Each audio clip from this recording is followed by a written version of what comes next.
Hi, I'm Ariel from Bookish English. Are you ready to practice speaking in English with me? Let's do it. What do you do? Where do you want to go? What are you up to this weekend? Could you answer these questions in English?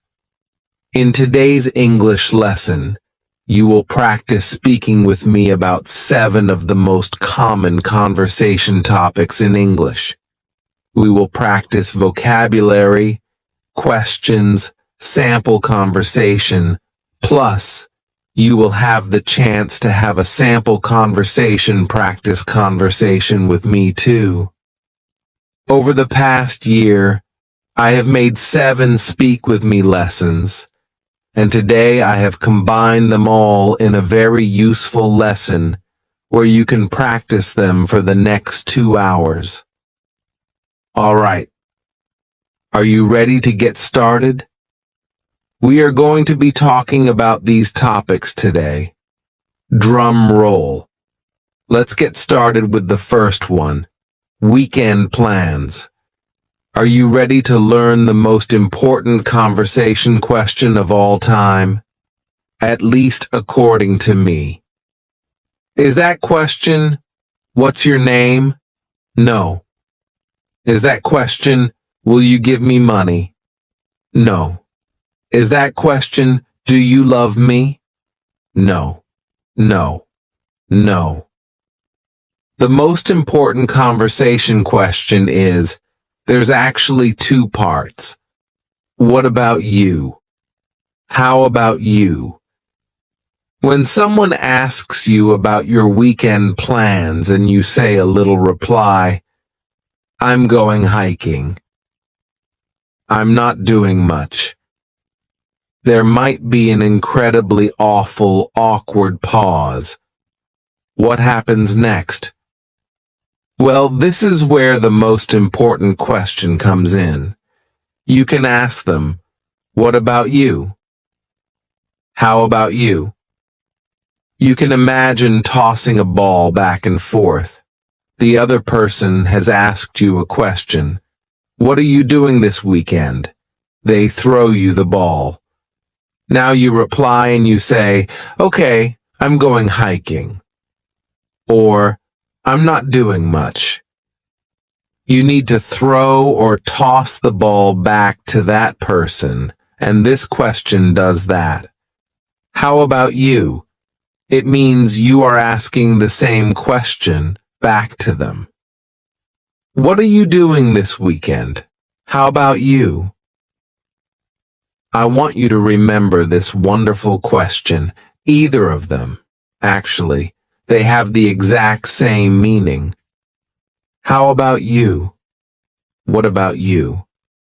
Remember these questions, because later when we practice this at the end of this lesson, during our conversation, speaking time, remember these questions and use them. All right. Let's go to some common vocabulary that you can use to talk about weekend plans. Brunch. Many Americans love brunch. The word brunch is a combination of breakfast and lunch, and that's because we usually eat this on the weekends, maybe a Saturday morning or a Sunday morning, between 10 gal a.m. and 2 p.m. It's a time when you could eat either breakfast or lunch, and it's usually a long social event. You might go out to brunch with your friends, or have your friends to your house to eat brunch. My friends and I are meeting at our favorite brunch spot on Sunday. Great. It's a restaurant where you can eat breakfast-type foods, usually with some drink like a mimosa or something with fruit in it. Or maybe some champagne in the morning, and you can eat this in the company of your friends. Another common weekend word is social butterfly. A social butterfly refers to someone who makes a lot of plans. They are flying around to event to another activity.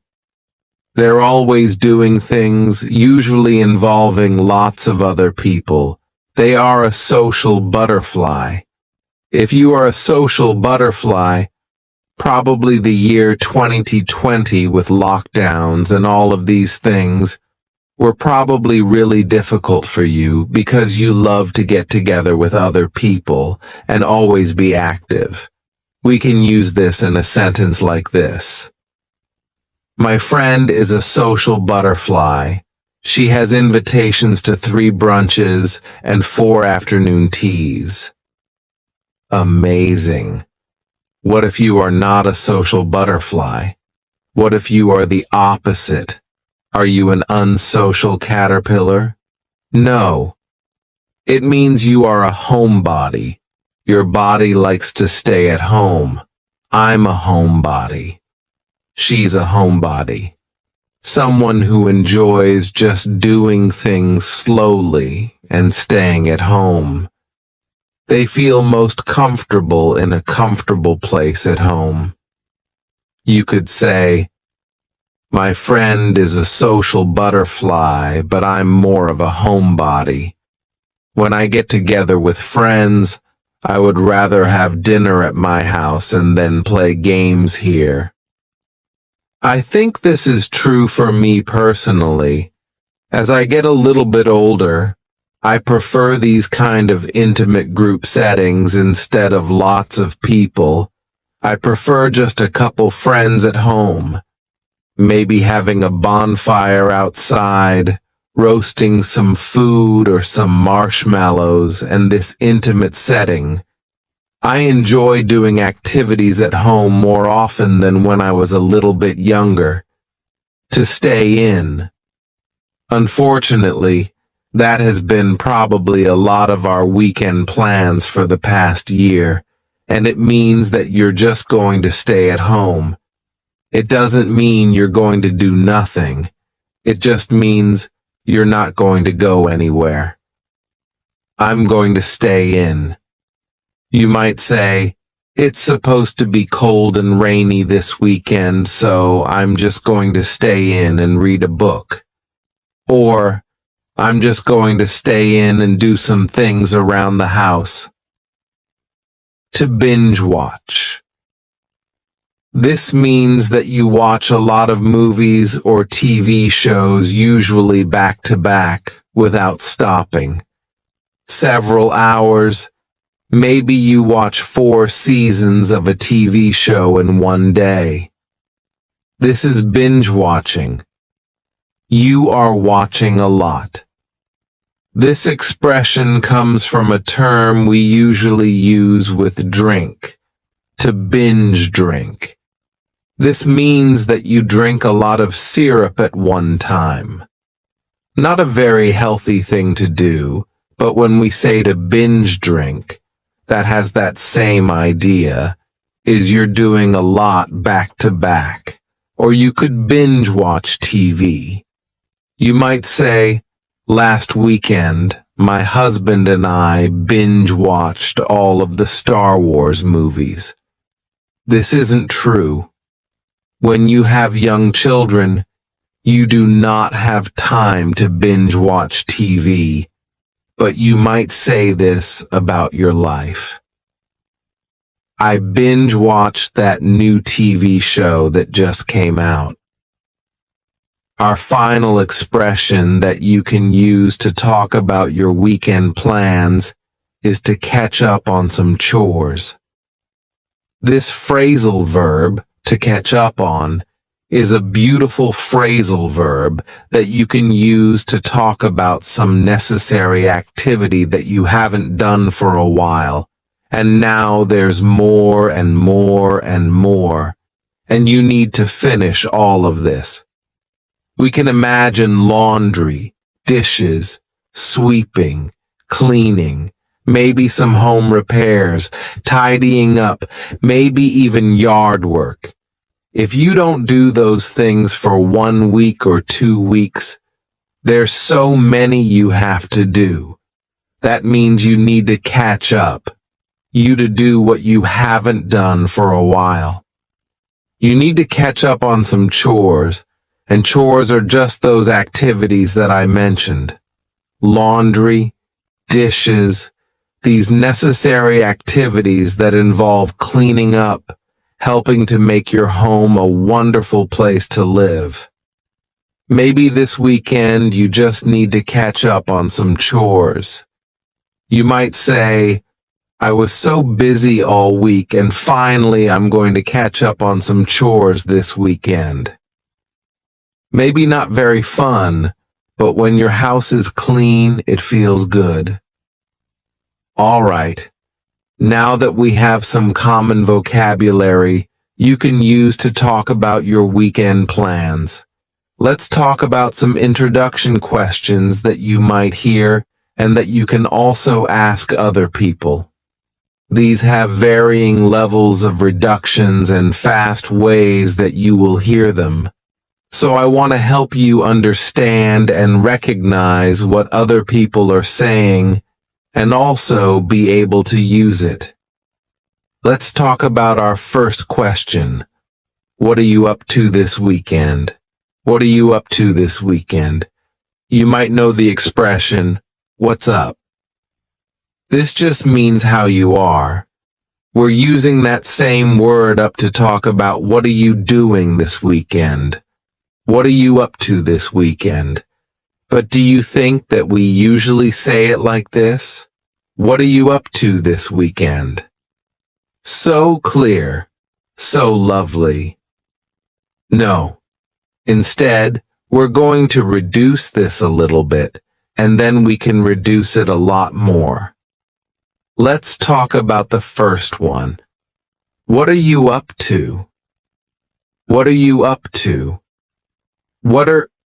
Here, the word what and are creating a spoken contraction. Usually when we write, we don't write this type of contraction. It's only in spoken English, but oftentimes, be verbs like are, is, will be contracted with a question word. What are you up to this weekend? What are you up to? We can reduce this a little bit further. What you up to? What you up to? What you up to this weekend? There are a lot of reductions happening at the beginning. What you up to? Here we have, what are you being reduced to just what? The ch is you and water has just been smooshed together and we can say what you up to? What you up to? What you up to? What you up to? This is really fast. If you say this slowly, what you up to? It sounds really weird. We only use this in really fast English, so if you are going to say this, it needs to be quickly and reduced and linked together. Most likely you're going to hear this, so I want to make sure that you can understand when someone says, hey, what you up to this weekend? What you up to this weekend? You can say, Sophia taught me that. I know what that means. What are you up to this weekend? Yes. Let's go into our next expression where we're going to also reduce this a bit and help you to understand it. What have you got going on this weekend? What have you got going on this weekend? These all mean the same thing. What are you doing this weekend? But you might hear this expression with the word got. What have you got going on this weekend? When you actually hear this, we don't say it that clearly. What have you got going on this weekend? Wouldn't that be nice though? Instead, you're going to hear a reduction or a contraction of the first two words, just like we saw with the previous example. What and have are going to be pushed together. What have you got going on? That final G in the word going is going to be cut off, and we'll just say going. Let's try to say that all together. You want to try to say it with me? What have you got going on? What have you got going on this weekend? What have you got going on this weekend? Do you think we can reduce this further? Yes. What do you got going on this weekend? What do you got? Here, the beginning of what have you got is just really like you threw it in a mixing bowl, stirred it up, and threw it out on a cookie tray. Well, let's try to break it down so it's not quite so messy and complicated. At the beginning, we have, what have you got? But it sounds like whata. Whata, this is what have. Whata ya, ye is you. What you got going? Again, we're going to drop that G at the end of the word going. Going on. What you got going on? Whata. Notice what's happening at the end of the word what. Do you hear a clear T? Whata ya? No. That T at the end of the word what is going to change to a D sound. This is really typical of American English, where a T that's surrounded by vowel sounds is going to change to a D. It's called a flapped T, and it just rolls off your tongue in a smooth way. What do you got going on? Can you say it with me? What do you got going on this weekend? What do you got going on this weekend? All right, let's go to our last question. You doing anything fun this weekend? You doing anything fun this weekend? What's happening at the beginning of this question? Should there be another word? Yes. Are you doing anything fun this weekend? Are you? But the word are, it's on vacation. It's just gone somewhere. So we're going to start this question with the word you. You doing anything fun this weekend?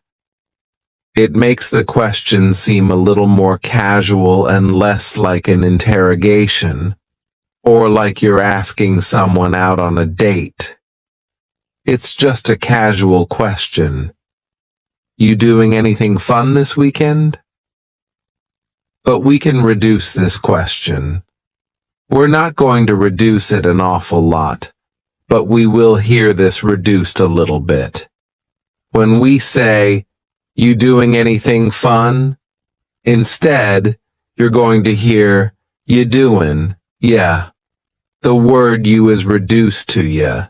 You doing, listen to that G at the end. You doing, it's gone. It's also on vacation. Maybe it's on vacation with the word are. Let's say, you doing anything fun this weekend? You doing. That's the main reduction that's going to happen in this question. You doing anything fun this weekend? You doing. Try to say that with me. You doing anything fun this weekend? You doing anything fun this weekend? All right. Let's go on to some other common things that you will hear in these types of small talk, easy, casual conversations. If someone tells you about their weekend plans, and it sounds interesting or fun, how can you reply? You might say, that sounds like fun, or how interesting, or just simply, nice. If that person is doing nothing, they're just sitting at home, maybe they're going to binge watch some TV and stay in. Well, sometimes it's nice to still say some being positive in response. So you might say, sometimes it's nice to do nothing. And that's true. Especially if you've been doing a lot, sometimes it's nice just to stay in and relax for the weekend. So you might say, sometimes it's nice to do nothing. Right. Before we practice our sample conversation together, what can you say at the end? Well, if you're talking about weekend plans, it is before the weekend, so you could just say, have a good weekend, or enjoy your weekend. Simple, great way to end the conversation. All right, let's take a deep breath. Are you ready to put all of this together? What I would like you to do is first, I would like you to listen to a sample conversation. Think about the different parts that are happening. You're going to hear our key, beautiful question. What about you? How about you? You're going to also hear some of the key vocabulary that we talked about, and also just some of the questions, the introductory questions.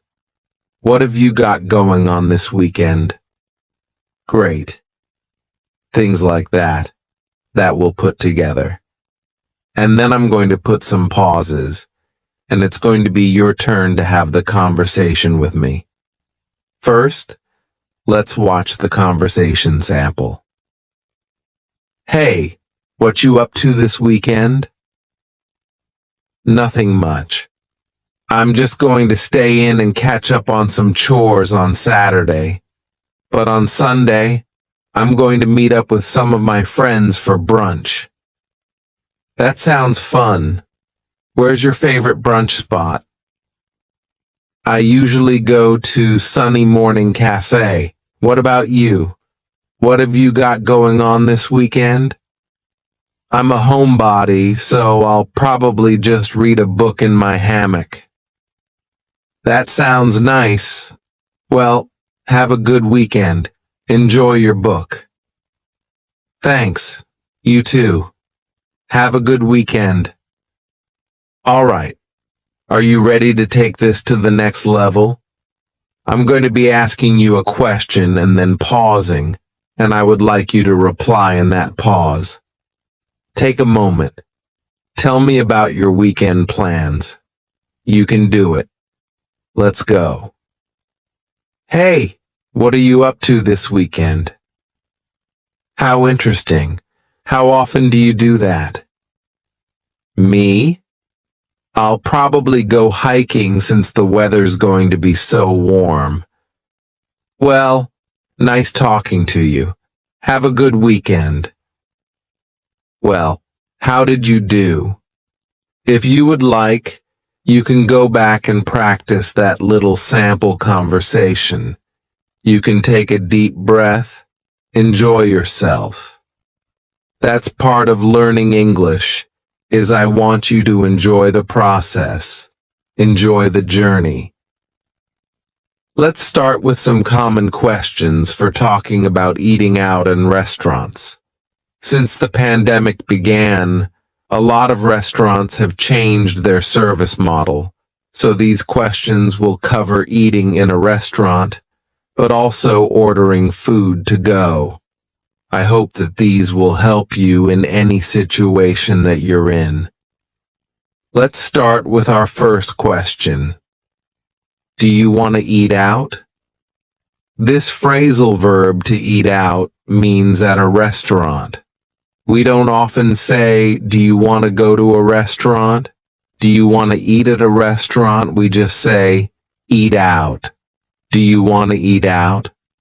But we often reduce this question to sound a little more comfortable and casual. You want to eat out. Ya is you. You want to eat out. You want to eat out.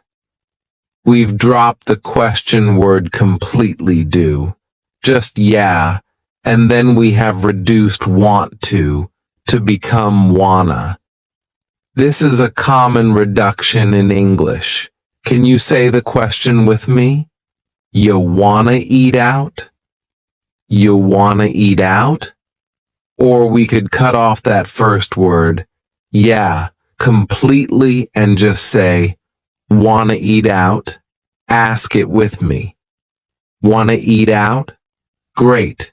Then you might ask, where do you want to go? Where do you want to go? But do you think we say it clearly like this? Unfortunately not. Instead, you could say, where you want to go? Where you want to go? This is a similar reduction to our first question. You becomes ya and want to becomes wanna. Where you want to go? Where you want to go? Where you want to go? Should we order pickup? Should we order pickup? I want to let you know that in the US there are a lot of terms that are used for this idea that you're not eating in the restaurant.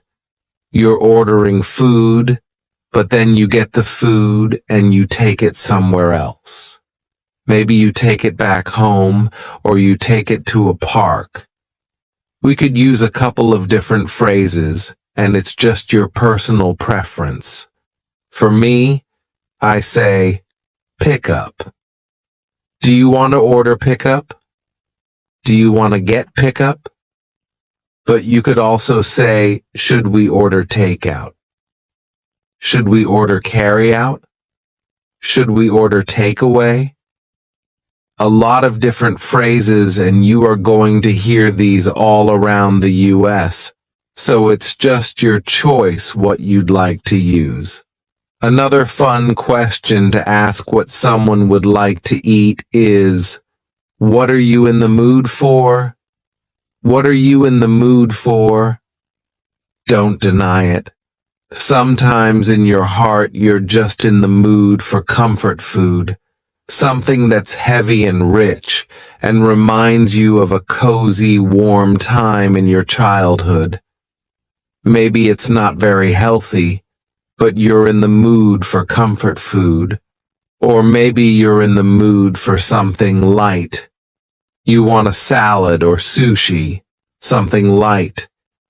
This idea of, what are you feeling like you want to eat? But we often reduce this question, and instead of saying, what are you in the mood for? We might say, what you in the mood for? Whatcha is, what are you? What you in the mood for? Here, the word you has been reduced to cha. Cha, this is extremely common in spoken English that the word you gets changed up in a lot of ways. We already talked about one of those, yeah, and this is another cha. What you in the mood for? What you in the mood for? Or we could reduce this even further. What you in the mood for? What you in the mood for? This is extremely reduced, but notice what's happening. What are you in the mood for? The word are is gone, and the word you has been reduced to ya. So when we link together, what and you, super fast. What you in the mood for? What you in the mood for? You don't want to say this reduction slowly. What you in the mood for? Now, we can say it like that to practice for this lesson, but when this is in daily conversation, it's really fast. That's the purpose of a reduction. Do you think you could say this with me really fast? What you in the mood for? What you in the mood for? What you in the mood for? Great. All right. Let's talk about some common answers to these questions so that you can be prepared and ready. When someone asks you, what you in the mood for? You might say, let's order in. How about some option? How about pizza? Let's order in. This is another phrase for talking about bringing the food back to your house. You don't want to get all ready and then go to the restaurant, or maybe you don't feel comfortable doing that. You might just say, "Let's order in. How about pizza?" This expression, "how about," is a great way to give a suggestion. This is excellent in professional situations. "Hey, how about if we try this marketing plan?" Or, it's great for informal situations to give a suggestion about something you want to eat. "How about pizza? What do you think about that?" Sometimes this question is reduced and it sounds like this. "How about pizza? How about pizza?" The first A in the word about is gone. It's just missing. We say, "How about pizza?" Can you say that reduction quickly with me? How about pizza? How about pizza? Great. Or you could say, "I'm feeling tacos." Does that sound good? You're giving your opinion. You'd like to eat tacos, but you also want to know what the other person wants, so you use a great question. Does that sound good? But we often reduce this a lot. Let's take a look at the first reduction. You might say, "I'm feeling," cutting off that G. "I'm feeling tacos. How's that sound?" How's that sound? Instead of, "How does that sound?" you can say, "How's that sound?" How's that sound? Can you say that quickly with me? I'm feeling tacos. How's that sound? I'm feeling tacos. How's that sound? Great. We can also reduce it and switch it up a little bit. I'm feeling tacos. Does that sound okay? I'm feeling tacos, that's what I want, but I want to know your opinion. Does that sound okay? Reduces to, "Zat sound okay?" Does that become zat? Zat sound okay? Zat sound okay? Can you say it with me? I'm feeling tacos. Zat sound okay? Great question, because a lot of restaurants have changed over the last year, and you never know when a restaurant might be closed. It's a good question to ask. Is Ted's Cafe open? I would love to go there. Is some restaurant open? I would love to go there. There is a little way that we can reduce this question. Take a look at this. Is Ted's Cafe open? I would love to go there. The word would becomes I'd. I would. I'd. You can say, "Is Ted's Cafe open? I'd love to go there." Can you say it with me? Is Ted's Cafe open? I'd love to go there. Great. In the US, a lot of restaurants are having outdoor seating. You could say, "Let's go to Louis." A restaurant named Louis. Let's go to Louis and eat lunch on their patio. Eat lunch on their patio. This is an outdoor dining area. It's really nice when restaurants have this, because sometimes you don't feel like eating at home, but especially with kids, if you don't feel like confining them inside a restaurant, or maybe you don't feel comfortable doing that. If a restaurant has a patio, it's much more informal feeling, and it's a nice spur-of-the-moment thing to do. A great expression that you can use is, "Let's grab a bite at Louis." Let's grab a bite at Ted's Cafe. To grab a bite is usually a quick meal. It might be lunch. Usually it's not dinner because it's pretty quick, but it might just be a short experience. It's not a long dinner. It's not a big to-do. Let's grab a bite at Ted's Cafe because I have to go somewhere later. Let's grab a bite at somewhere else. Can you say that with me? Let's grab a bite at Ted's Cafe. Let's grab a bite. Our final answer to the question, what you want to eat, is, I know a place, or I know a spot that has great pasta. I know a place that has great pizza. I know a place.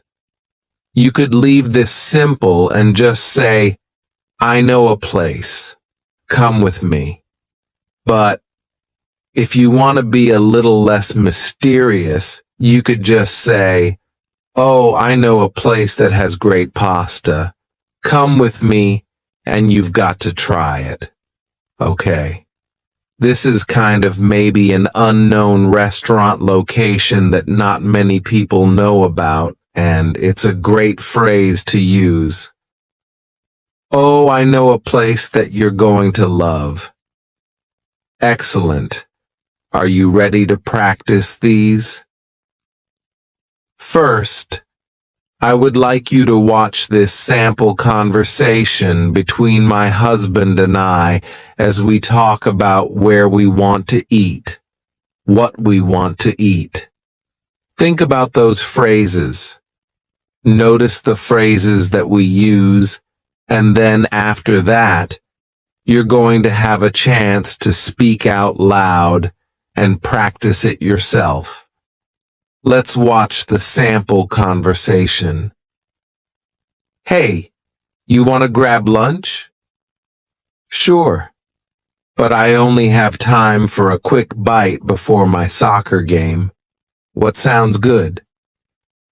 How about pasta? That sounds great.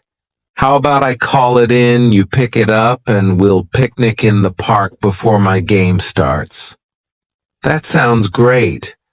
I know a place that's close by and has great tomato sauce. All right. Now it's your turn. I want you to use these phrases that you've learned. I'm going to ask you a question. We're going to have a little conversation together. It's your chance to speak out loud.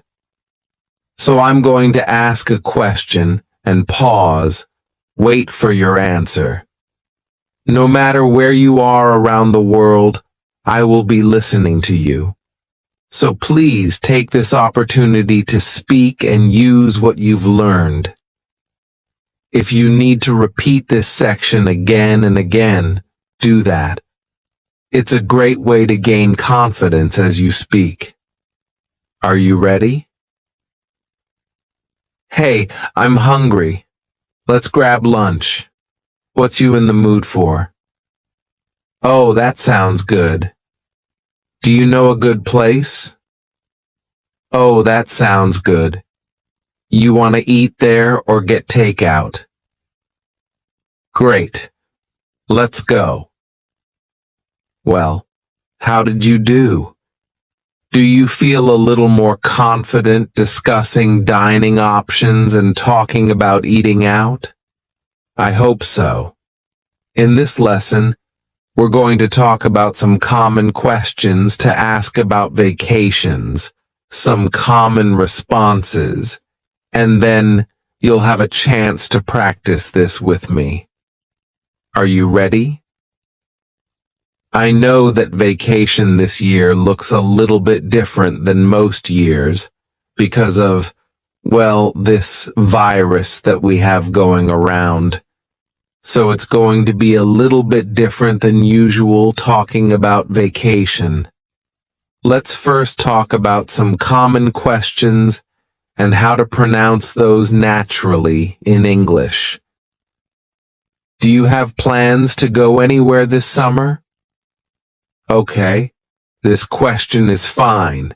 You could use this full question.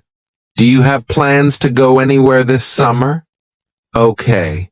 But there are a couple different ways to either reduce or slightly change this question that are a little bit more natural. Where you going this summer?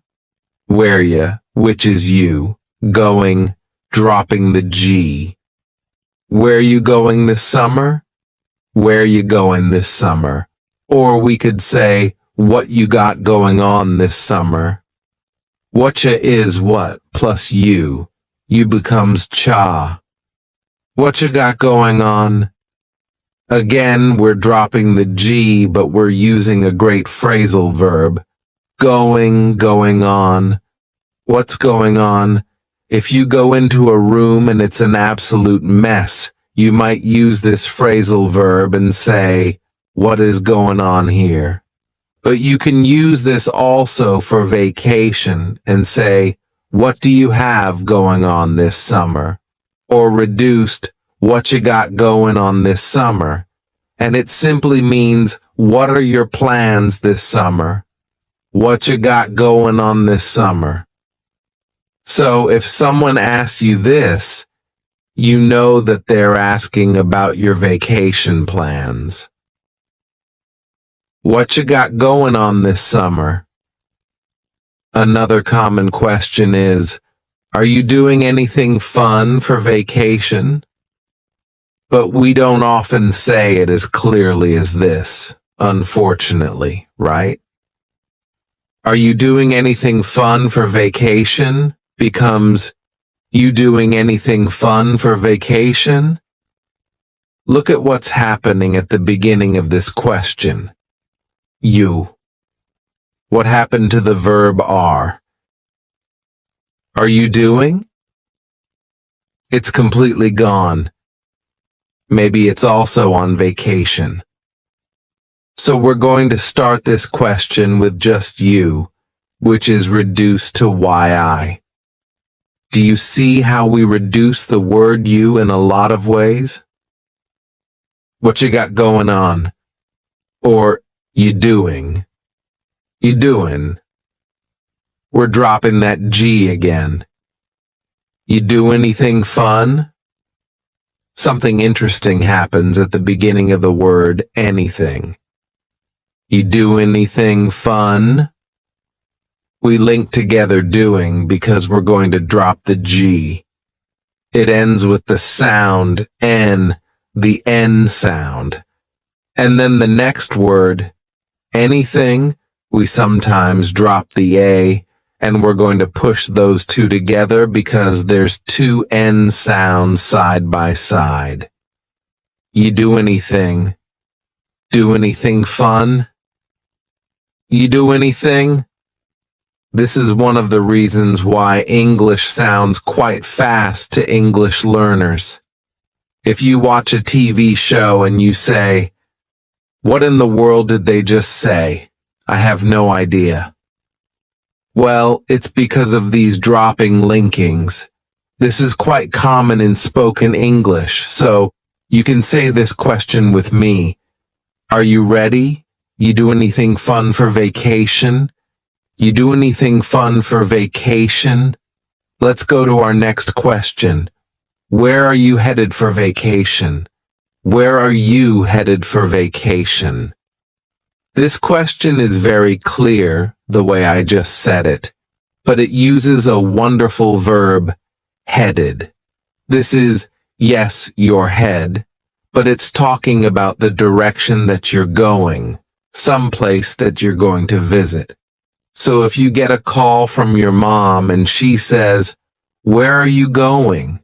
You could say, I'm headed to the store. This means that's the direction that you're going.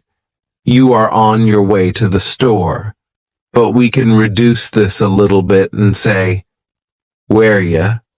Does that sound familiar? Where you headed for vacation? Where you headed for vacation? We could substitute the end of this for vacation and just say, where are you headed this summer? Where are you headed this summer? Where are you headed this summer?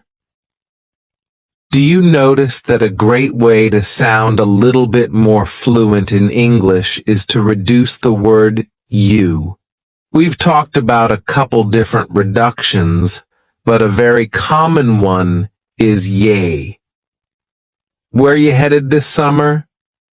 Where you headed for vacation? Great. Before we go on to some common answers that you can use to answer these questions, let's talk about something very important. The most important conversation question you will ever know is, what about you? How about you? We talked about this in the part 1 video I made. Speak with me about your weekend plans. Well, these 2 questions are essential. If you don't remember anything else from this video, please remember, what about you? How about you? We use these, if you can imagine a ball. I'm holding the conversation ball. And when I ask you, how about you? Boom. I pass the ball to you. It is your turn to answer the same question. So, if you ask me, where are you headed for vacation? And I say, not really anywhere. I'm staying home. What about you? I pass the question back to you. This is a great way to continue a conversation. So make sure that you keep that locked inside your memory, because we're going to be using that a little bit later in this lesson, where you're going to use these conversation questions and answers to practice speaking with me. All right. Let's go to some common answers to talk about our vacations, especially in this world that we're living in this year. Because a lot of us would love to go on vacation and see the world, but we probably needed to change our plans a bit this summer. Let's talk about some realistic answers to these questions about where you headed this summer. What you got going on for vacation? Let's talk about some realistic answers. I'd like to go to Europe, but I think I'll take a road trip around the US instead. This is using a great sentence construction. I'd like to, but. So first we're talking about your dream, the ideal dream. And then we're talking about what you're really doing. I'd like to go to Europe, but I think I'll go on a road trip around the US instead. Or you could say, I'd like to go to a family reunion, but we had to postpone it. Okay. The ideal is going to the family reunion, getting together with all of your family members. But the reality is that you had to postpone it or delay it for another time. This is the reality. I wish that I could go on a cruise, but that's not happening right now, so I guess I'll order a pizza and go to the pool. Here again, we're talking about the dream, and then you can make that reality special for you. It doesn't need to be too disappointing, but it's not your dream, your ideal dream. I wish that I could go on a cruise, but cruises aren't happening right now. I wish that I could. That's a great introductory phrase. I wish that I could go to a music festival, but it was canceled. So I guess I'll make a playlist and listen to music and atoms in my backyard. I wish that I could, but this is what I'll do instead. All right, let's go to our third phrase. I was going to take my family to New York, but I think we'll go camping instead. Using this phrase, I was going to talks about a plan that you had, usually a real plan that you had. It's not just a dream. It's a plan that you had, and then you needed to change it. I was going to take my family to New York, but I think we'll go camping instead. So we have the dream, or maybe a plan, but unfortunately, that's not the reality. I was going to backpack across Italy, but I guess I'll stay home and learn how to cook some Italian dishes instead. This year is all about, and last year is all about trying to make some kind of compromise, a change in plans that's not too disappointing. I was going to backpack across Italy, but I'll learn to cook some Italian dishes instead. Okay. Now that we have some common questions, don't forget our key question. How about you? What about you? And some common answers. Let's take a look at a sample conversation so that you can try to imitate this when it comes to be your turn. Let's take a look at this sample. Adam. Hey, you doing anything fun this summer? Sophia. Well, I was going to go backpacking around Europe, but instead I think I'll just go camping in some local state parks. What about you? Adam. Well, I was going to meet my family in Florida for a family reunion, but that got canceled. So now I think I'm going to have a socially distanced outdoor movie night in my backyard. Do you want to come? Sophia. Sure, that sounds great. Text me the details and I'll be there. Adam. Great. I'll see you around. Enjoy your camping trip. Sophia. Thanks, I will. See you at the movie night. Okay. Now it's your turn. Put together all of these pieces. I'm going to be asking you a question, then I'm going to be pausing. I don't care where you are living around the world. My ears are going to be listening to you. Then I'll be replying, and I would like you to take this opportunity to speak out loud. If you need to go back, review this section. Do it again and again, and just gain some more courage. Feel free to do it. This is a wonderful chance to speak out loud. Are you ready? Let's do it. Hey, you doing anything fun this summer? That sounds like fun. Have you done that before? I wish I could take my family on a trip to Switzerland. But with the travel restrictions, I think we're just going to go on a road trip here in the US instead. Yeah. Well, it was nice talking with you. See you later. So how did you do? Do you feel a little bit more comfortable talking about your vacation or summer plans? Feel free to go back and review our practice section together. It's a great way to speak out loud. Okay, let's get started with some common vocabulary to talk about where you live.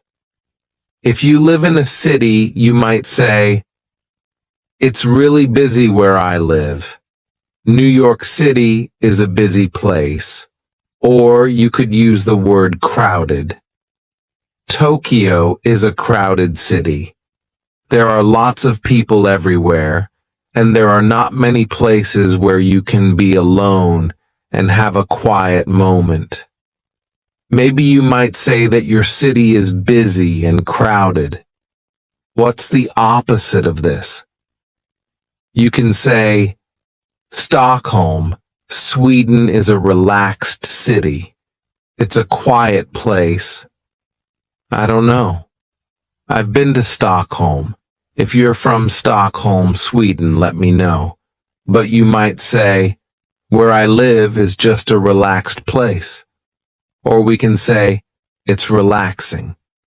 If you come visit where I live, it's very relaxing and quiet. Maybe that's because it's in the country. Let's go on to these two common words to talk about the type of place you live. You might say, yeah, I live in Delhi, India, and it's one of the largest urban areas in the world. There are so many people here. It's busy, it's crowded, it's an urban area, and this means it's the city. It's quite busy, it's crowded, it's an urban area. There's not many trees, not much nature. But on the other hand, you might say, I live in the country. The word country means United States, France, Japan, these places. But in the US, we use this to mean countryside. We do say countryside sometimes, but we're more likely in the US to say, I live in the country. That means in nature. Maybe there's some farms around you, maybe there's forests around you, and you don't live in a busy urban city center. You live in the country. So I wonder for you, do you live in the country or do you live in an urban city center? Do you live somewhere that's difficult to get to? You might say, yeah, my city is off the beaten path, but it's worth visiting. So for me, my city, Asheville in North Carolina, it is definitely off the beaten path. It's not a huge city. It doesn't have a big airport that comes here. It's off the beaten path. But if you want to check out some other local sites in the US, it could be nice to visit. It's off the beaten path. This also can be used to talk about locations within a city. So if you visit Paris and you go to the Eiffel Tower and then you get hungry, well, the places that are close to the Eiffel Tower to eat, those are what we call tourist traps. Those places are only for tourists. They're extremely expensive. They're not high quality. It's just to trap tourists. But if you want to eat at a great location, you might go somewhere off the beaten path. This is somewhere that not many other people go to. And it's an expression that's great to use about little secret local locations. So when I visit your city, I might ask, are there any places off the beaten path that I can visit? Are there any restaurants off the beaten path that only locals know about? What is something off the beaten path that I can do? Let's say that where you live is not extremely popular, but it's becoming more popular. Maybe because of the pandemic last year, people are traveling to different types of destinations. Maybe they're deciding to travel to more nature places, places that are in the mountains, or places that are not in big city centers. Well, that might mean that where you live is becoming an up-and-coming place. We use this term up-and-coming to talk about somewhere that's not extremely popular, but it's becoming more popular. So you might say, yeah, my city isn't really popular right now, but it's an up-and-coming place. You've got to check it out. We can use this on a smaller scale, just like off the beaten path, to talk about a restaurant or a neighborhood. Yeah, that neighborhood used to not be a good neighborhood, but now it's an up-and-coming neighborhood. You've got to walk through it. Just look at the houses, look at the architecture, enjoy the sights. So you might say, It's an up-and-coming place. Excellent expression. Our final expression to talk about where you live is must see or some must see locations. Can you imagine what this means? Does it mean it's not important to see it? Nah, you can skip that. No, you must see this. So, for example, when you visit Egypt, the pyramids are a must-see. So we can use it as a noun, a must-see. Of course, when you go to Egypt, the pyramids are a must-see. When you go to London, Big Ben is a must-see. When you go to New York City, the Empire State Building is a must-see. These are kind of like the top things that you need to see. But even if you don't live in one of those really popular cities, if you live somewhere a little bit off the beaten path, you can still use this expression. You might say, in my city, yeah, this view on the top of the mountains, yeah, that is a must-see. You drive up this hill, and you can have a great 360 view. That is a must-see. So it's something that you cannot miss when you visit that location. So when I visit your city, tell me, what are some places that are a must-see? I don't want to miss them. Next, let's talk about some common questions that you can ask other people about where they live. And also, other people will ask you about where you live. So make sure you're comfortable answering them about where you live. The first question is, where are you from? This is an extremely common question, and you can just say, yep, I'm from the US. But it's nice to give a little more details. So you might say, I'm from Asheville in North Carolina. It's a pretty quiet place, but it's kind of up and coming. Great. You're giving some details. It's quiet, but it's also up and coming. I live in Asheville. You're inviting a conversation. If you just say, I'm from the US, or I'm from Asheville, that's where I'm from. Someone might ask you, what's it like there? Or if someone doesn't give you more details about where they live, they just say, France. I live in London. I live in LA. Okay, well, you might want some more details. You want to continue the conversation. This is a great question to ask. What's it like there? What's it like there? What is it like there?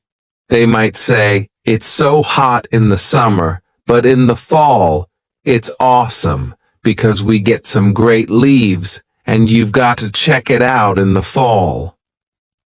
Excellent. If someone has not mentioned the weather yet, you can say, what's the weather like there?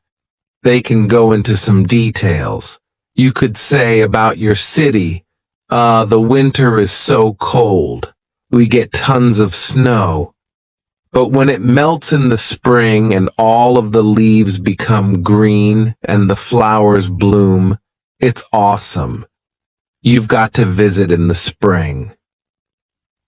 If you have not told someone what time to visit yet, they might ask, what's the best time to visit?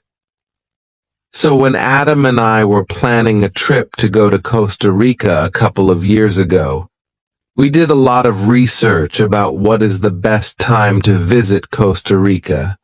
Their seasons are very different from our seasons, and we were going to be spending a lot of time outside, so we wanted to make sure it wasn't going to be raining the whole time, wasn't going to be pouring down rain, or too hot the whole time.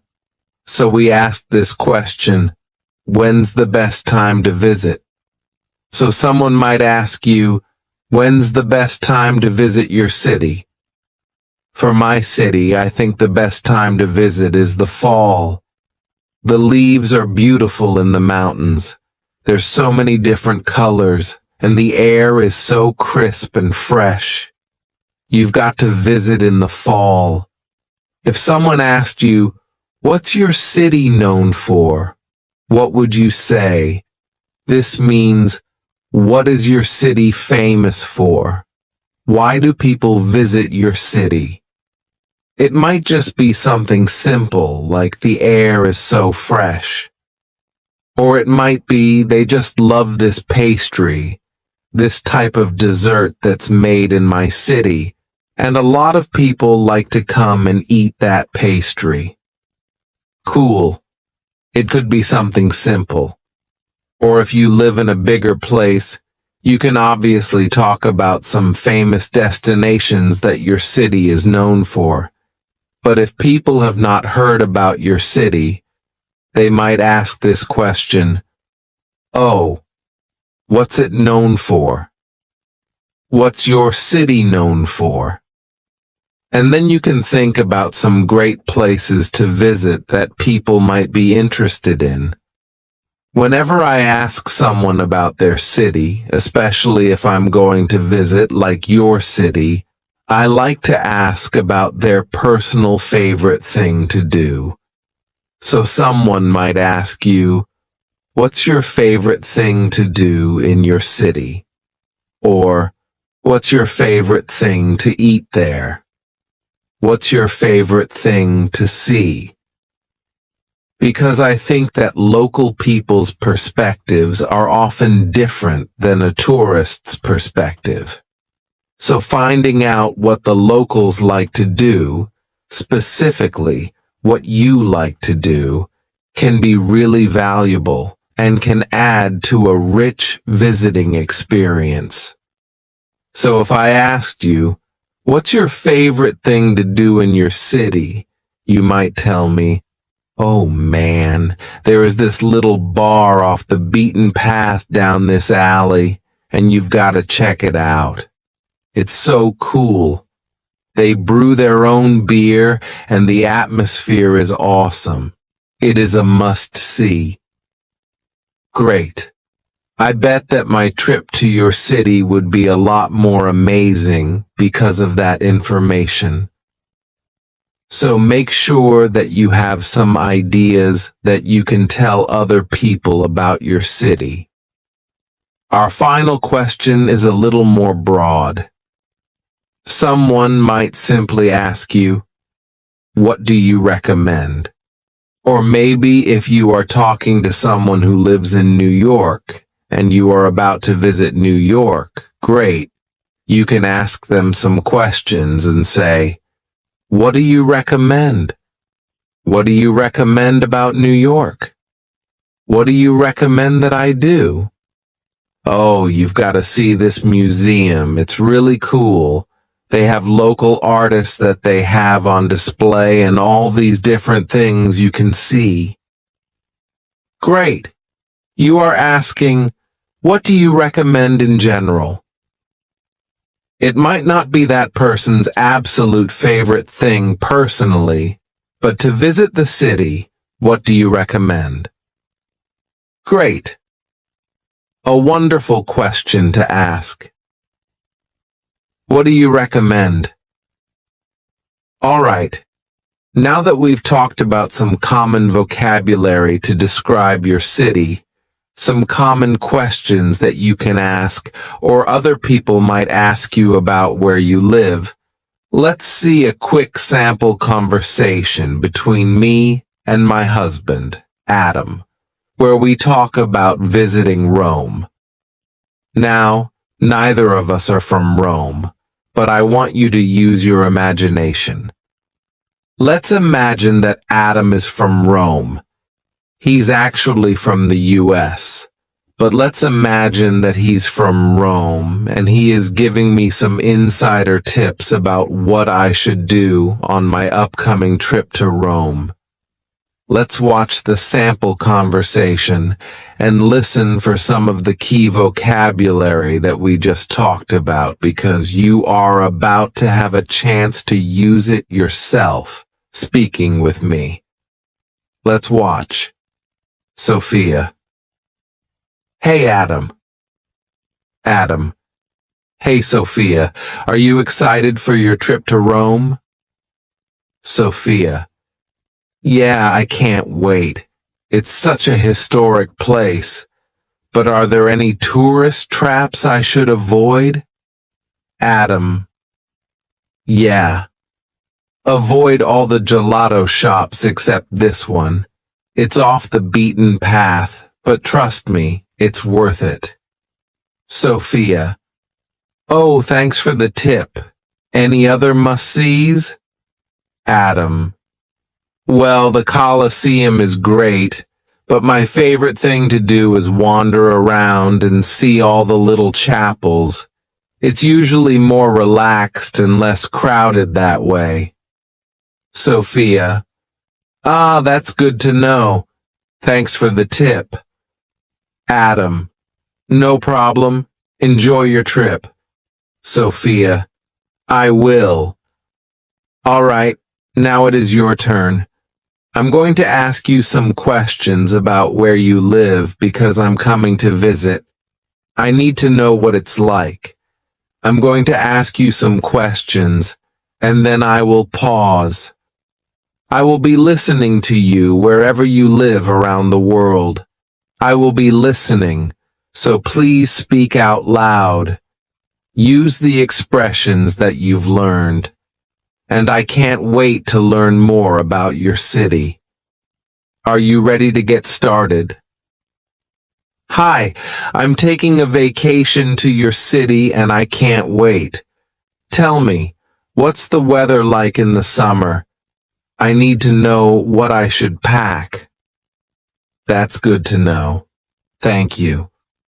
Well, what's your favorite thing to do or see in your city? Wow, that sounds really interesting. So I got to know. Are there any tourist traps that I should avoid when I go? Thanks so much for the tip. I look forward to visiting. I can't wait to see you soon. Bye. All right. How did you do having this conversation with me? You're welcome to review that and say it again and again. You're welcome to review that and say it again and again and again to practice and grow your confidence. Let's get started with some common expressions to talk about birthdays. Let's talk about some types of birthday parties. A birthday bash. This is a big party. Lots of people, lots of presents, lots of games. It's a big one. So you might say, we are throwing a birthday bash for my niece because she's turning 10. Double digits. Quite exciting. To throw a party. Are you holding the party and throwing it? No.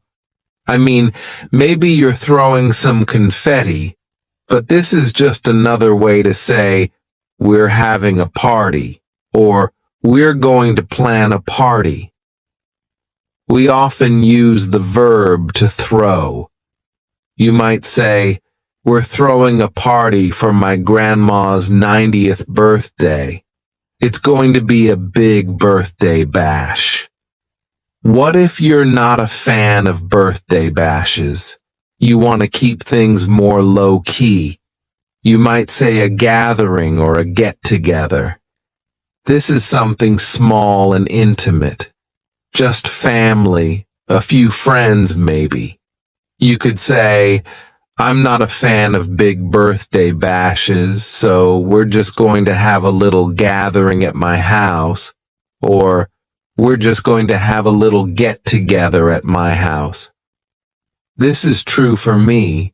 Usually for my birthday, we just have a little get-together at my house with a couple of friends, maybe some family. Nothing too big. Surprise. Oh, what did I just do? I surprised you because it's a surprise party. Usually with a surprise party, the person who is having the birthday doesn't know about the party. This is the ideal situation. So someone is planning, inviting guests, setting up everything, and they try to get the birthday person to come into that area without knowing anything. And they walk in, and then everybody jumps up and says, "Surprise." So I'm curious, have you ever had a birthday for you? Have you ever helped to participate in a surprise birthday? I don't think that I ever have, but one time when I was in college, my friends threw a surprise birthday party for me and another friend who has the same birthday. And I didn't want to go. I said, "I'm studying. I have a test. I can't go down there. I'm not going to go have dinner with you guys. No, I need to study." And then one of my friends finally realized that I wasn't coming. She said, "Hey, Sophia, it's a surprise birthday for you. Come on." So I had no choice at that point because I realized, oh, they're doing something nice for me. So you might say, we're throwing a party for Sophia. It's a surprise party. Don't tell her. Well, unless you can't get her to come. Next, let's talk about some common phrases that are just associated with birthdays. The first one is RSVP. Now, this is occasionally something that we use in spoken conversation, but it is more common on a written invitation. It could be a physical invitation, or it might be an internet invitation using Facebook events or something like this. RSVP stands for the French Répondez s'il vous plaît, and it means, please respond. Please tell me if you're coming. So usually you will see this sentence, RSVP by June 30th, RSVP by Saturday, or whatever date. There's a deadline. Please tell me if you're coming so that I can order the right amount of cake or make the right amount of food. This is just a polite thing to do to RSVP. Wonderful. Another common phrase for birthdays or for parties is BYOB. What if I said, dinner and cake are provided BYOB? What would that mean to you? Bring your old bag? Bring your old balloon? No, this means bring your own beer or bring your own booze. Booze is a slang term for drink, so this means I am not providing drink. If you want to drink syrup, bring what you want to drink. Bring it for yourself. This is very common, and it's not really rude. In fact, it's good to tell guests if they are allowed to drink at your house and you're not going to provide any. It's good to tell them, I don't have any. Bring your own. BYOB. This is quite a common expression, especially in an invitation. You might see that written, dinner and cake provided, BYOB. Excellent. Make a wish. Usually after we sing happy birthday, you blow out the candles, close your eyes, and you make a wish. There's a superstition that if you tell people your wish, it will never come true. So usually it's a surprise. I will never tell you what my birthday wishes are because it probably won't come true then. So this is a superstition. But you might say, after I blow out the candles, I'm going to make a wish. Often you will hear people say this. So after they sing happy birthday and you blow out the candles, Someone will say, "All right, make a wish." And they're telling you, this is the time to make a wish. This sometimes happens at children's parties more often, where someone will say it. So they're reminding their child, this is the time to make a wish. Close your eyes and make a wish. Don't tell anyone. So this is a fun little tradition, I would say. A goodie bag. This is a little plastic bag of, in my opinion, usually junk that is given to all of the kids at a children's birthday party. I'm not a big fan of goodie bags because they're usually made up of junk. It's stuff that comes from the dollar store, and parents feel some social pressure to give out a goodie bag at their child's birthday party. But usually those things just end up in the trash. So for me, I would rather do a craft at the birthday, and the children can take home the craft. Or maybe there's an extra cupcake, and the children can take home a cupcake. This seems a little bit better to me. I think that the idea of a goodie bag is falling out of tradition a bit. But there's still a little pressure to give something to your guests. This is only for children's birthdays, to give something to your guests.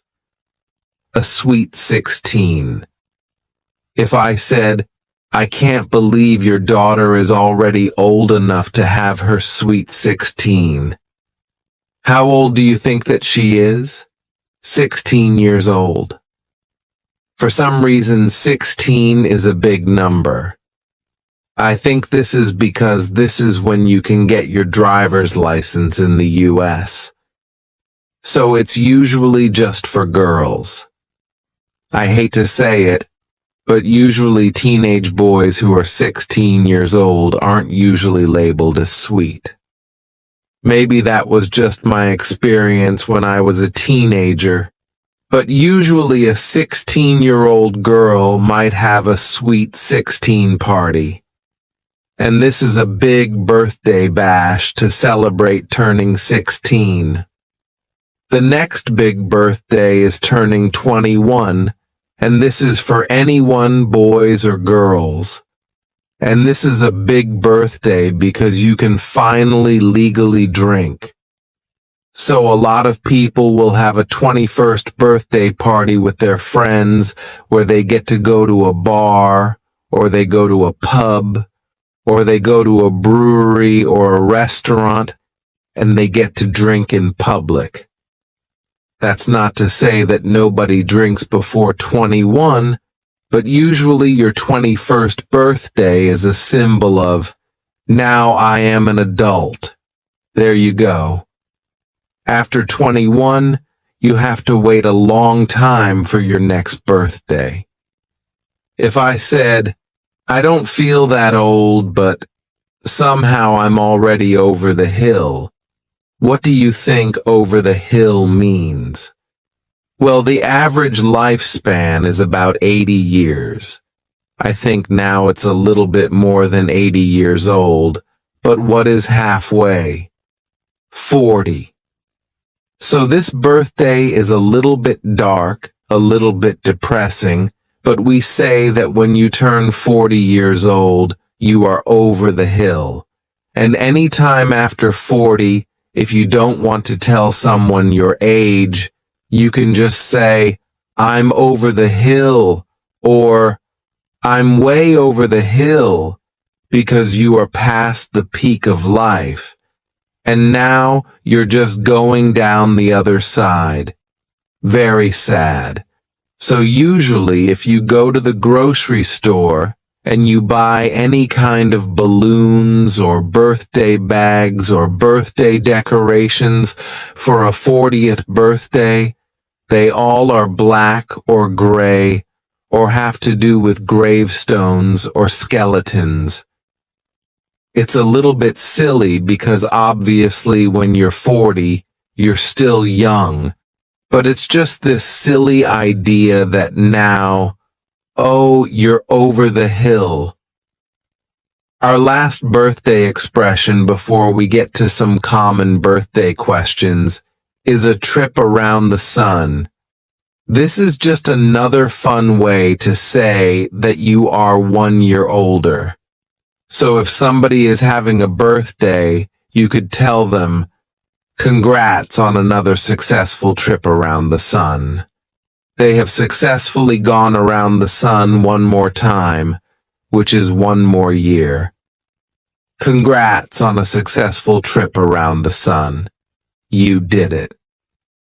All right, let's go on to some common questions that you might get asked on your birthday, or you could ask someone else on their birthday, and we'll talk about some common answers as well.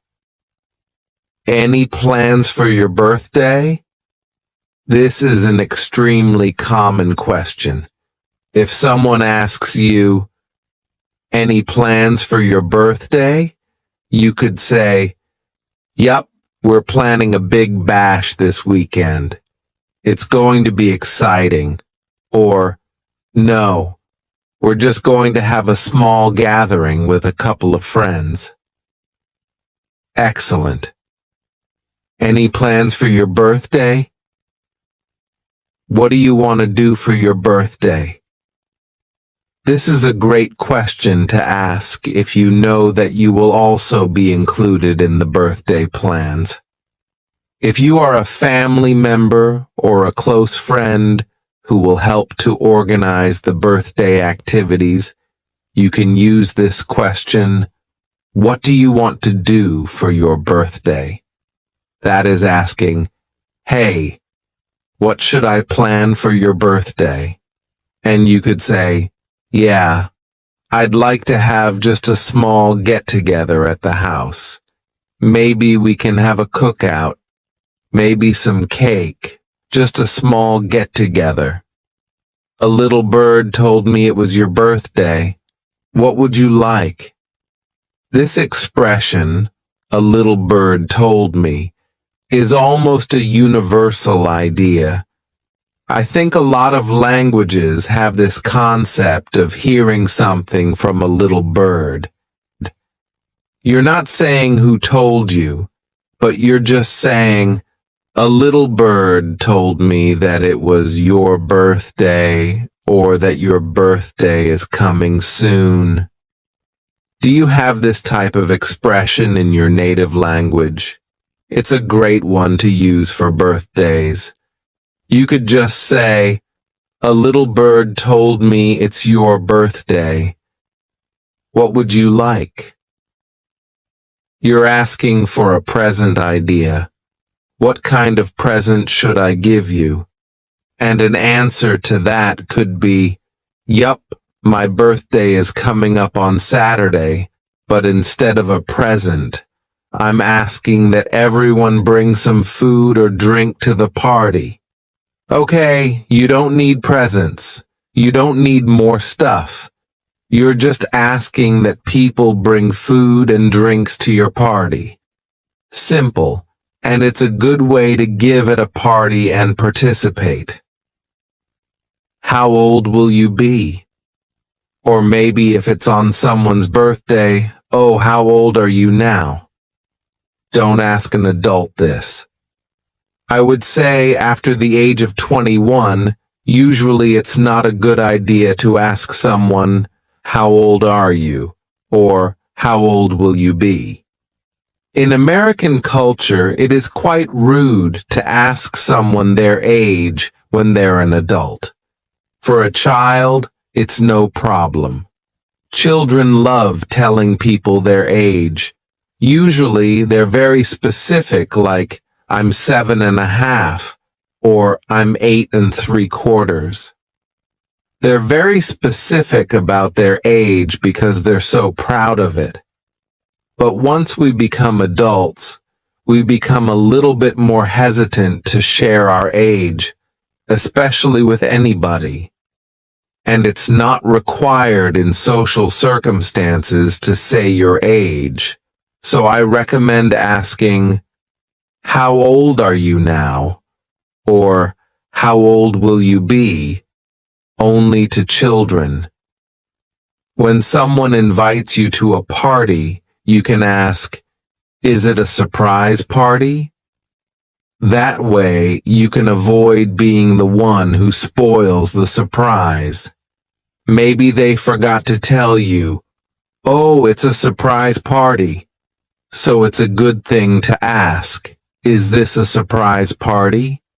And they might say, "Oh no, he knows about it." Or they might say, "Oh, yes, it is. Don't tell him." It's a great question to ask, "Is it a surprise party?" "Do you need me to bring anything? Can I bring anything?" This is a great question to ask any time that you go to someone's house for dinner, for a meal, for even just tea or coffee, and especially for a birthday party or a holiday gathering. It's great to ask, "Do you need me to bring anything?" Or "What can I bring?" I ask this all the time, and I really appreciate it when my guests ask this, because maybe it would be nice if someone else made the salad, or someone else made a dish for the meal, or maybe even someone just brought a game or something to do. This can help to ease the burden of the person who is throwing the party or just having a holiday gathering. So this is a great question to ask. I highly recommend it. And if someone asks you, "Can I bring anything?" you can think, "Okay, well, yeah, maybe bring your own booze." Or, "Yeah, do you have a favorite board game? Maybe after dinner we could play a game, bring a game." Or, "Could you make a salad? Could you make a dessert?" Not even make, "Could you just bring one? You can buy it." That's okay. But this kind of question can help to have everyone feel like they're participating in the evening. All right. Now that we've practiced some common expressions for birthdays, some common questions for birthdays, let's go on to our conversation. I'd like you to see this sample conversation that I had with my husband, Adam, about birthdays. You're going to recognize a lot of these questions, a lot of the expressions about birthdays. Listen to this conversation carefully, because in just a minute, Adam will leave, and I will be asking you those questions, and it will be your turn to speak out loud. Let's watch the sample conversation. Sophia. "Hey, Adam." Adam. "Hey, Sophia." Adam. "You have a birthday coming up, don't you?" Sophia. "Yup, pretty soon. Another trip around the sun." Adam. "Cool. Do you have any plans for your birthday?" Sophia. "Yeah, I'm going to have a big birthday bash. I would love for you to come. I can send you an invitation." Adam. "That sounds fun. Do you need me to bring anything?" Sophia. "You can bring your favorite party game and a big appetite for cake. All the other details will be in the invitation." Adam. "Sounds great. I'll be there." Sophia. "Great. See you then." Okay, you watched the sample conversation. Now it's time to take a deep breath and practice this yourself. I'm going to ask you a couple of questions, and I will pause. I will be listening to you no matter where you live around the world. I will be listening, and we will be having this conversation. If it seems too fast for you, if you want to try it again, the good news is that you can click pause on the video and go back and practice it again. No problem. Are you ready? Let's get started. Hey, a little bird told me that your birthday is coming up. Do you have any plans? That sounds like fun. Is it a birthday tradition or is that something new? Cool. I would love to come. Can I bring anything? Great.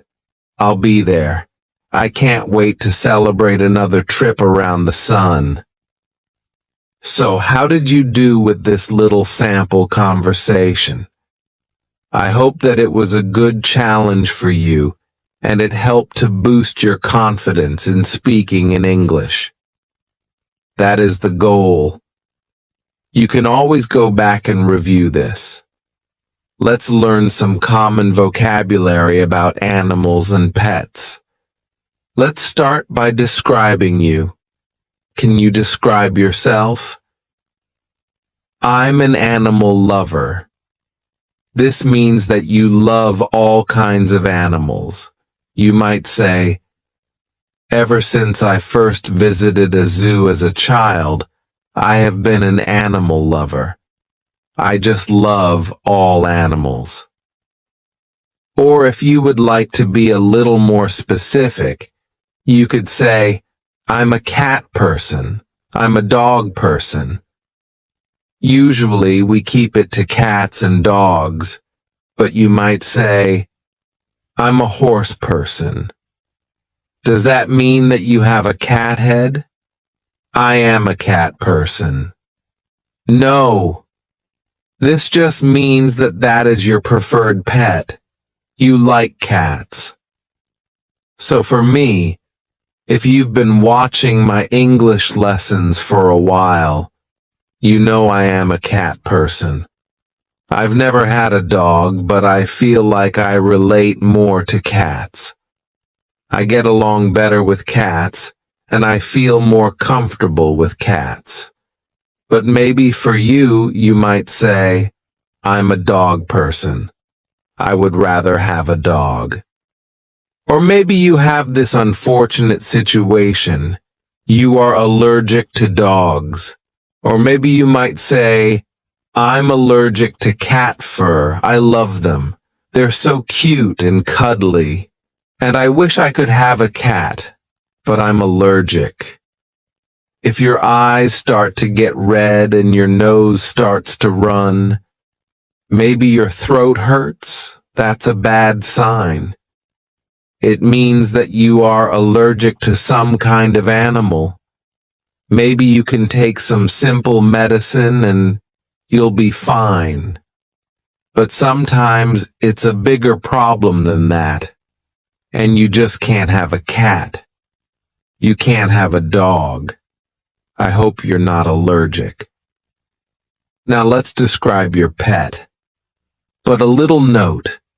First of all, something that I've noticed that's different between English and some other languages is that when we're talking about our pets or someone else's pet, we use he or she. We don't use it very often because it feels like you are creating some distance or it's a wild animal, or you don't really care about that animal. It's just an object. It.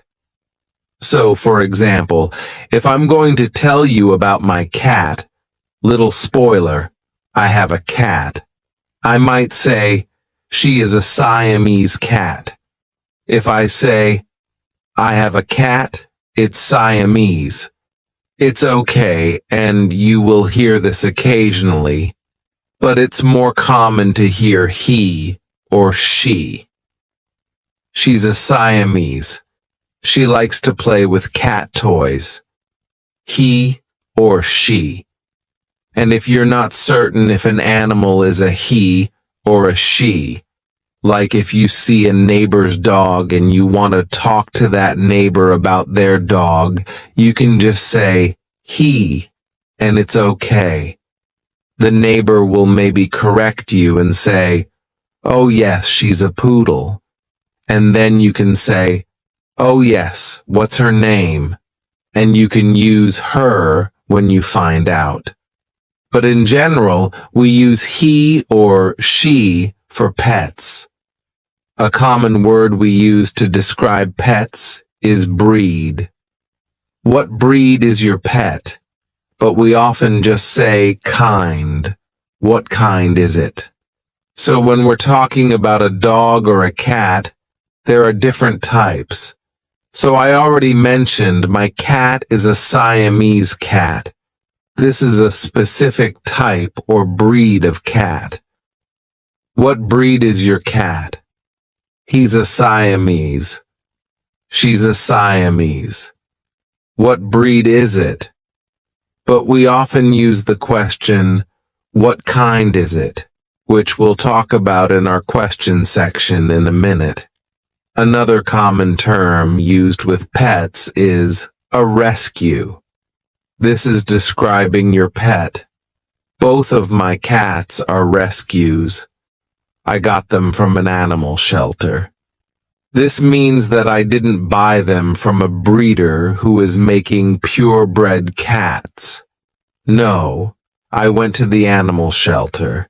These are abandoned cats who need a home. I went to the animal shelter and I adopted. We often use the word adopted. I adopted 2 cats.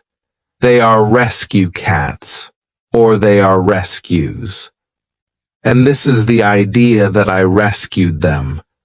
Sometimes in the US, you see a bumper sticker, something like this that says, "My dog rescued me." Have you ever felt like this? Maybe you saved your dog from the animal shelter, but really your dog changed your life. Your dog rescued you. You might also hear the word mutt. Mutt can be a little negative if you say it with a negative voice, but it just means that you're not certain what kind of dog you have. We only use this for dogs, and it means, well, it's a mix of so many different types of dogs that I have no idea. He's a mutt. We got him from the animal shelter, but you know what? He's the best dog I've ever had. He's a mutt, but I don't care. So it's that idea that he's not pure. He's not a purebred dog. He's a mix of so many kinds of dogs, but you know what?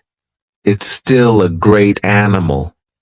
Next is fur and coat. My cat's fur is so soft. After I give my dog a bath, he has a silky coat.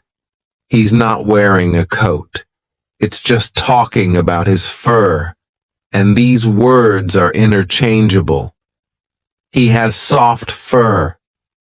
He has a silky coat. They're great words to talk about animal hair. Let's talk about some words we can use to talk about how friendly an animal is. The first one is just friendly. He is friendly. You'll often hear this as someone is walking their dog, and if their dog wants to come closer to you, the owner might say, "Oh, don't worry, he's friendly. He loves little kids." And your child can pet the dog, or you might ask, "Is he friendly?" And that means, "Can I pet him?" So it's a great word to use to talk about if your dog is comfortable with people. He's friendly. He's not very friendly with little kids, so we'll just try to stay away. There are 3 words that are variations of this. One is wild. Lions are wild. They are not friendly towards people. I do not recommend trying to pet a lion. They are wild. The next level is stray. We might say, "That cat is a stray cat," or "He's a stray." And that means that he lives on the streets, and maybe he'll come close to people to get some food. He might not really hurt you, but he doesn't want to live in your house. Maybe if you adopt him, he'll want to live in your house, but he doesn't have an owner. He's a stray. He's a stray cat. Some cities around the world have a lot of stray cats or stray dogs. They don't belong to anyone, but everyone helps to take care of them. Everyone helps to feed them. In the US, this isn't very common. We don't have a lot of stray cats or a lot of stray dogs because animal shelters are a big part of American culture. A lot of people, when they want a pet, will go to an animal shelter instead of buying a purebred dog or a purebred cat. So a lot of stray dogs or stray cats who live on the street will be taken to an animal shelter for someone to adopt. So you might say, "My cat was a stray before we got him. He was a stray cat before we got him, and now he's just so friendly." The next level is domesticated. This means a cat or dog or animal that was previously wild, and now he's very comfortable with humans. So we could use this for a lot of different animals like cows. Cows are domesticated. A long time ago, they were completely wild, like horses. Horses were completely wild, but they have become domesticated. Over time, people have trained them to become comfortable with humans. They are domesticated. We often use this term for farm animals, like horses, cows, chickens, sheep, and goats. They are domesticated animals. Some animals just can't be domesticated, like a zebra. You can't ride a zebra. You can't domesticate zebras. It would be pretty cool, but they're just an animal that cannot be domesticated. Before we go on to some common questions that you will hear and that you can ask about pets, let's talk about pet care and some words that you can use to describe pet care. A cage, a crate, and a kennel are all the same thing. They are places where you can keep your animal contained. So you might say, "I put my ferret," some people have a ferret for a pet, "in the crate to take it to the vet," which we'll talk about in just a second. But it's a type of box where you will keep your animals, maybe to transport them somewhere, or maybe just to help them feel safe and comfortable. We have a big kennel for my dog to help him feel comfortable when guests come over. He goes in there and he feels comfortable. And then when the guests leave, he comes out and feels very safe. A collar and tag go around your animal's neck and have some important information like the pet's name, your phone number, and maybe your address. If your pet gets lost, someone can help you find your pet again by calling you with the number that's on the tag on their collar. A collar is also useful because you can attach a leash to the collar. Sometimes this is called a lead. I think that lead is maybe more a term that professional people, like a veterinarian or a dog trainer, will use. But for daily conversation, we often just say, "Leash. Where's the leash? I need to find the dog's leash so that I can take him on a walk." One time, I saw somebody having an iguana on a leash. Sometimes people put their cats on a leash too, but usually cats don't tolerate that. Have you ever seen a strange animal on a leash before? A vet or veterinarian, usually we shorten this to vet, is the doctor for an animal. So you might say, I need to take my sick dog to the vet. Or, what is the best vet to take my dog to? We're talking about a veterinarian, but in this situation, we don't use the longest word. We just use a short, simple version. Yes, finally, in English, there is a simple way to say a long word. So you can just say, vet. My cat's vet is just up the street. Or, we have a vet appointment next week. Excellent. Now, I just want to let you know, if this is your job, if you are a vet, and someone asks you the common question, what do you do? Which means, what's your job? And you say, I'm a vet. Well, this might be slightly confusing if someone has no idea that you work with animals because a vet can mean two different things. It can mean a veterinarian, or it can mean a veteran. A veteran is someone who used to be a soldier, someone who used to be in the military, and is now retired. So that means you could either be an animal doctor or a retired person from the military.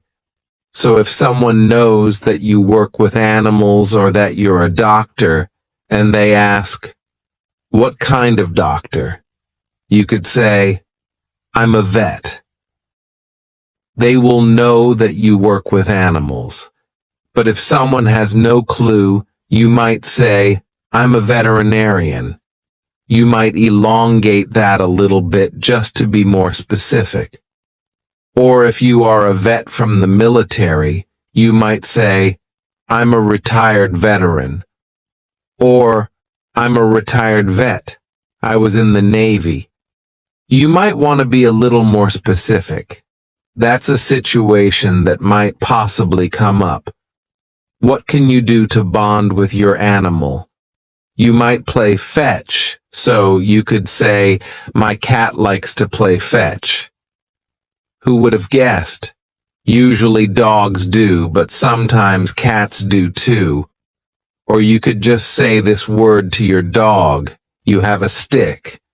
You throw the stick, and your dog runs after the stick. You could say, fetch boy, fetch the stick. So you're giving him a command about what he should do. Get the stick and bring it back to you. This is a fun game. Or you might just pet your pet. This word can be used as a noun, as we've been talking about it.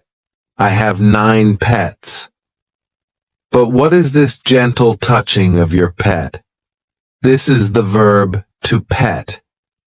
When you are stroking or just gently touching your animal, this is a very kind, nice thing to do. You are petting your pet. So if you're walking down the street and someone is walking a dog, and that dog seems friendly, the dog wants to talk with you, and the owner says, oh, don't worry, he's friendly. You can say, can I pet him? Great. That means that you can stroke his head, his back, or under his chin. And it's a nice way to enjoy a dog and to connect with each other. Okay. Are you ready to go on to some common questions that people will ask you about your pets, and that you can also ask? Let's do it. Do you have any pets? This is a very simple and straightforward question. You might say, when I was a kid, I had a dog, but now I don't have any pets. This is just answering in a nicer way than just saying, no, I don't have any pets. You're giving some information. When I was a kid, I had a dog, and now I don't have any pets. Good answer. When you see a dog, a common question is, what kind is he? We're talking about the breed of dog. What kind is he? It's sometimes unusual to see a purebred dog that's only one kind, only one breed. So you'll often hear this type of answer. He's a lab mix. We got him at the animal shelter. He's a mix. This means he has two different, or maybe 3 or 4 different, types of dogs in his blood. So we could say he's a mix, or he's a lab mix, and this means he comes from different types of breeds. Another question is, what's his name? Of course, you can just say your pet's name, but I wanted to give you some of the most common female pet names and also some of the most common male pet names in English. The most common female pet names are Bella, Luna, Lucy, Daisy, and Coco. There are many other pet names for female dogs, cats, horses, or who knows what, but these are some of the most common. In fact, one of my cat's names is Luna. Some of the most common male pet names are Max, Buddy, Teddy, Rocky, and Duke. These are really common male pet names in the US. A question we already talked about is he friendly? Great. Someone might ask you this if you have a dog, and you're welcome to ask someone else this if you want to pet a dog. Is he friendly? Yes, you can pet him. Another common question is, how long have you had him? Maybe this is not asking how old he is, but how long he has been a part of your life. You might say, I got Max from the animal shelter 3 years ago. How long have you had him? I've had him for 3 years. If you mention that your dog, or someone else mentioned that their dog, is a specific breed, you could ask this question. What made you decide to get that breed? Maybe you're just curious about that breed. You're trying to have a conversation. Or maybe you're thinking about getting a dog too, and you want more information. So you could say, what made you decide to get that breed? And if somebody has, for example, a lab, which is a Labrador Retriever, they might say, well, I heard that labs are family-friendly dogs, so we decided to get one. They have a reputation for being good with kids, for being friendly. They're family-friendly, so we decided to get one. All right. Now that we've practiced some common vocabulary about pets, some common questions about pets, now I'd like to show you a sample conversation between my husband Adam and me, talking about some pets. After the sample conversation, it will be your turn to speak with me and tell me about your pets, or maybe the pets that you wish you had. After that will be the big reveal of my 9 pets. All right, let's watch the sample conversation. Hi, Adam. Is that your dog? I thought you were a cat person. Adam. Hey, Sophia. I'm an animal lover, but Fluffy's not mine. I'm just walking him for a friend. Sophia. Oh, gotcha. Is he friendly? Can I pet him? Adam. Yes, he's friendly. You can pet him, but watch out. He drools. Sophia. Oh, good to know. Well, I'll stick to my non-drooling cats. Oh, but good boy, Fluffy. Adam, I'm going to walk him at the park to play fetch. Want to come? Sophia, sure. Okay, now it's your turn. I'm going to be asking you a couple of questions, and then I'm going to pause. You can speak out loud and try to answer these questions, pretending we're having a conversation together. If you feel like the pause is too short, feel free to pause the video. That's one of the exciting things about having a video conversation. You can pause and take extra time to explain what you want to say. All right. Are you ready? Take a deep breath. Let's do it. Hi. I didn't know you had a pet. What kind is he? Interesting. How long have you had him? That's so nice. I've been thinking about getting one too. What do you like to do with him? Thanks for your help, and nice to meet you. So, how did you do? Are you ready to talk about your pets now? I hope so. I hope I've empowered you to speak more comfortably about this common conversation topic. And now, drum roll.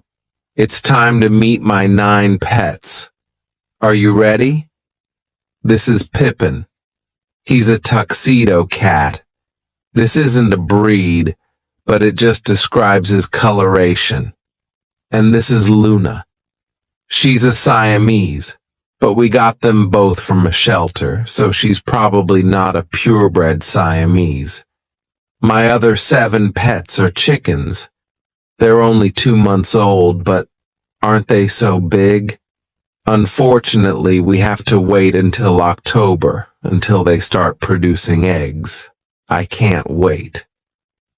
My husband Adam built their coop. That's the little house where they live. And this area is called the Run. It's a safe area for them to be outside without getting eaten by wild animals, we hope. We got them when they were 1 day old. Look how cute they were. This is a new adventure for us to have farm animals, but I can't wait to get some fresh eggs. It's a great thing to do with kids. Go down to the chicken coop in the morning and gather the eggs. I can't wait. That'll be so much fun. All right, let's get started with some common vocabulary about jobs. The first category has to do with employment. We'll talk about unemployment later. You might say, my day job is in an office, but I'm taking some night classes to become a nurse. This expression, my day job, usually means your primary job, the way that you make the most money. It could imply that it's during the day, but if you happen to work a night shift, you can still say, my day job. This is my main job and how I make money. It's my day job. Another way to talk about your main job is to say, my 9 to 5 is in a marketing firm. My 9 to 5 talks about the hours that you work, 9 a.m. to 5 p.m. You might work different hours, like 7 a.m. to 4 p.m., or in the afternoon or evening, but we still use my 9 to 5 to talk about your primary job. My 9 to 5 or... There is a new movement talking about this expression, and it's often about how people don't like their 9 to 5ers. It implies that it's just a job, something they're not satisfied with. People who don't enjoy their 9 to 5 might find articles online that say, "Want to ditch your 9 to 5? How? Here's how to find your dream job." Sometimes in this modern age, 9 to 5 implies that it's just a job. I don't really care about it. It's my 9 to 5 cow. It's just a way to make money, but it's not really your passion. It's my 9 to 5 Tao. What about jobs that are not your primary money-making job? You can use a lot of different expressions. We could call those jobs a gig, a side gig, a hustle, a side hustle, or you might just say, "I do it on the side." Let's imagine you make earrings, but it's not your 9 to 5 sock. It's not your primary job. You might say, "I do it on the side. I make earrings on the side." Or you could say, "I have a side gig making earrings." This is not your primary job, but it's something you do and still make some money from, but it's not your primary job. If you don't work 40 hours a week at a job, then you have a part-time job. In the US, 40